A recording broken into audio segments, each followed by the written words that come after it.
And your reference point. Stevens Special Awards also includes school pictures all the way up through elementary school. Ah, okay.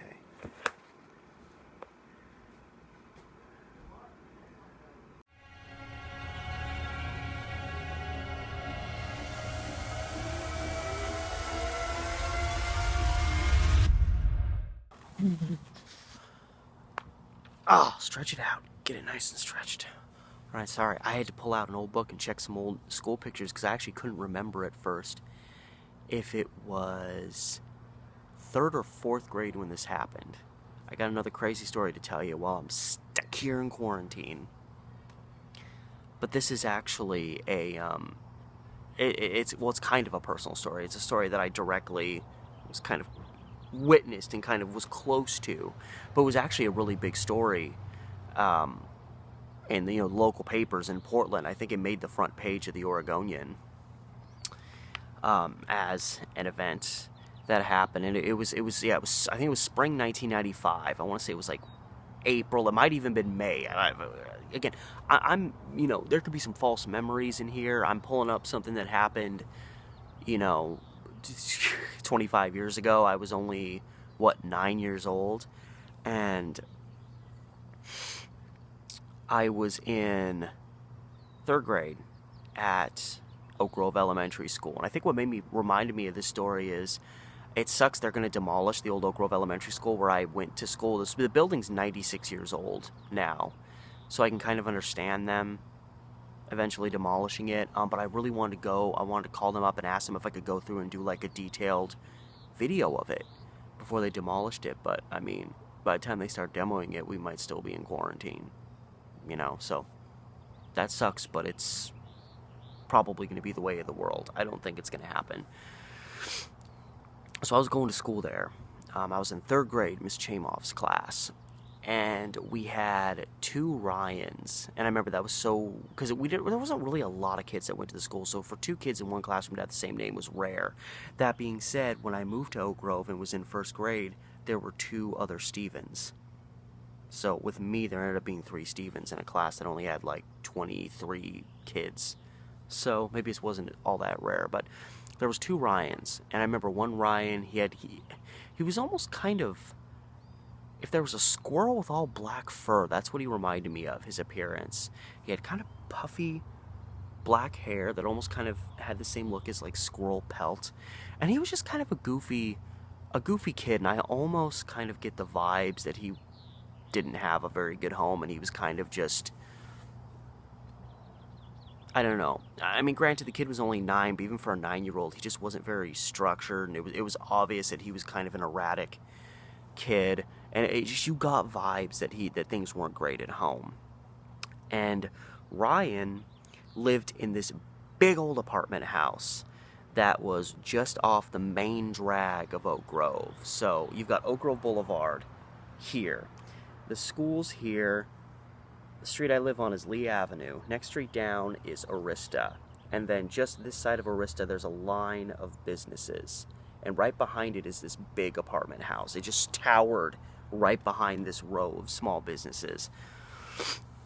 I almost get the vibe that there was probably a bunch of houses like that just lined up there way back in the day. A little ways back from the street, and by the 90s when I moved there was just this one house there. There was probably enough people living in there that they didn't tear it down. They didn't really need to. They just built these businesses, and then right in the middle there was a skinny little alleyway that you walked between those businesses up to the house. So it was just one of those massive apartment houses. You could literally, it was the size of like 3 actual houses.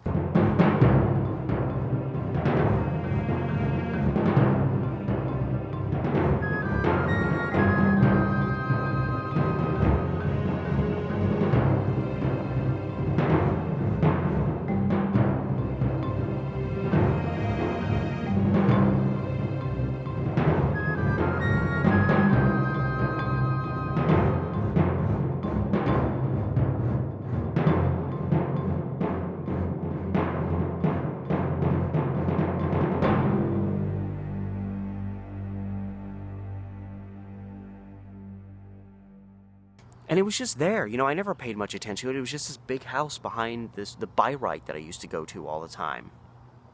And Ryan lived in one of the units there. And he was in my 3rd grade class. Again, it's probably April, May 1995. And something happened. All of a sudden, the principal showed up. I loved our principal. She was a really nice lady, but she was really intense. And she suddenly comes to the door, kind of quietly knocks on it. And, is trying to get as little attention as possible. Goes up to my teacher and is like saying, hey, like, I need to take Ryan away for a second. And Ryan leaves the classroom, for about, I don't remember. It could have been 10 minutes, could have been 30 minutes, I don't know. And Ryan eventually comes back to the classroom, and he's got this big smile on his face, and he's chuckling, and people are like, what happened? And he's like, my house is on fire. My house is burning down. Isn't that wild? And he was like laughing about it. It was a big joke to him. Again, I don't think he had the greatest background. And yeah, that's what happened. We all,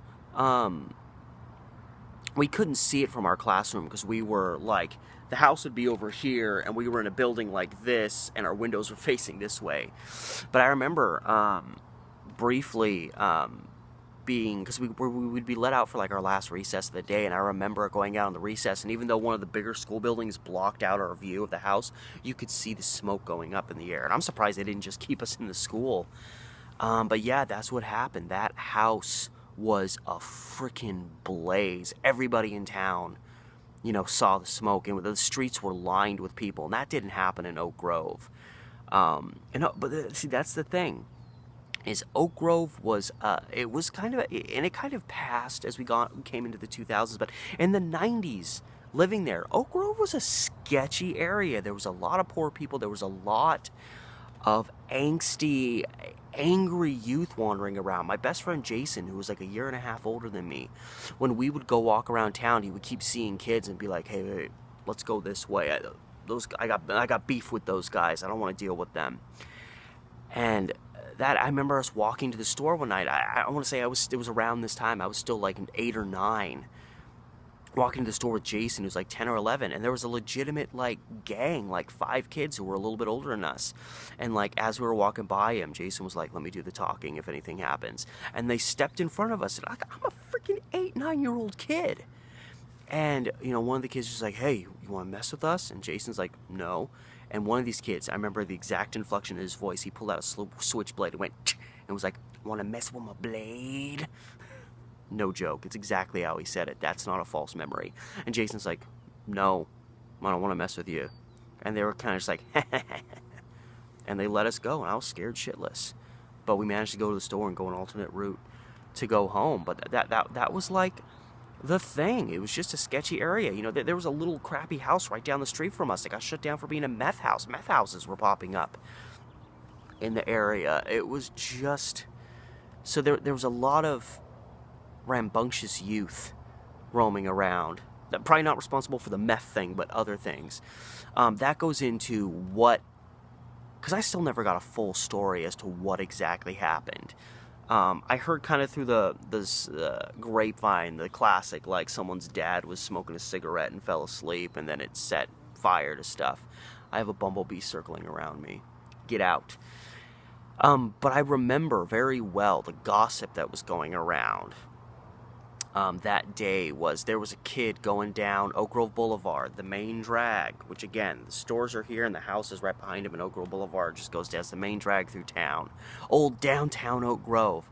Obviously skipping school, because school was in session.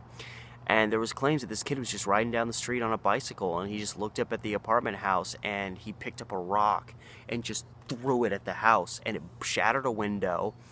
And it went into somebody's television, like shattered the screen and sparked a fire somehow that way. That was the rumor I was hearing going around for how this fire actually started. I don't know for certain what sparked it, but I mean, it went up in flames real quick. And I think whichever unit the fire started in, nobody was home, so there was like a delay in anybody really noticing. It wouldn't surprise me if there was somebody that wasn't even, it was a run-down rooming house pretty much. It wouldn't surprise me if they didn't even have functioning smoke detectors, or if they had more than one fire extinguisher in there.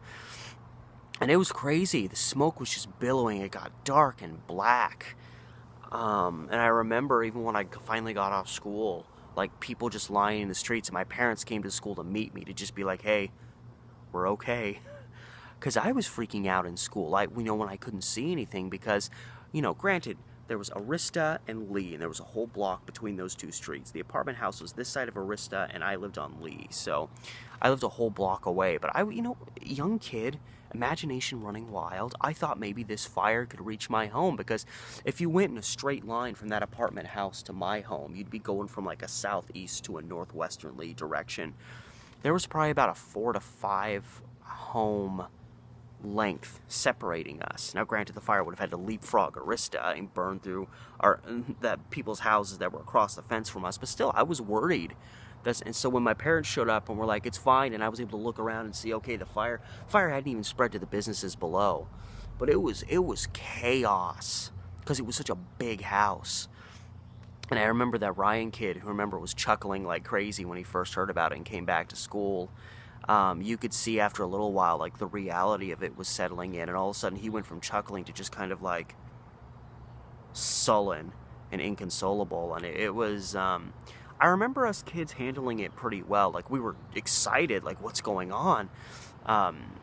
But we weren't like losing our minds. We weren't laughing. We were actually very compassionate towards this kid, and we were all baffled as to why he was like treating it as such a joke at first. And when he became, much more sullen about it, all the kids in the class were really, because this kid probably lost everything he owned, and he probably didn't own a whole lot to begin with.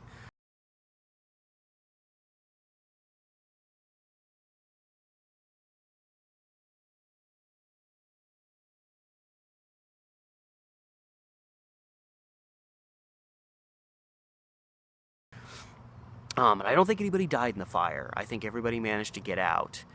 Since it, was a fire that happened probably around noon, 1 o'clock in the afternoon. The kids that lived there were probably all at school, and most of the people that lived there were probably at work.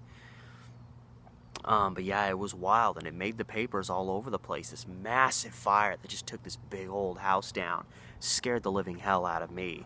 And I just remember it was just chaos, just kids running around, parents all the parents were wondering if this was going to get out of hand and this was going to end up like torching a huge chunk of town, because once it leaps into the trees and starts leaping into multiple houses, now the firefighters have more shit to deal with, and who knows if it's going to get out of control. And fortunately it didn't, but that honestly was probably the most exciting thing that happened in my world, at least in my early days of going to elementary school, was the torching of that massive house right down the street from us. So I wanted to get a little more personal with one of these crazy stories while I'm losing my mind in quarantine. So thank you for listening to my personal story. And as always, remember to like, share, subscribe, hit up my Patreon, guys. I'm going on unemployment. And yeah, like, share, comment, all those special words. And till next time, God, there are a lot of emergency vehicles traveling around today. Hopefully everything's alright. Till next time, Steve the Amateur Historian.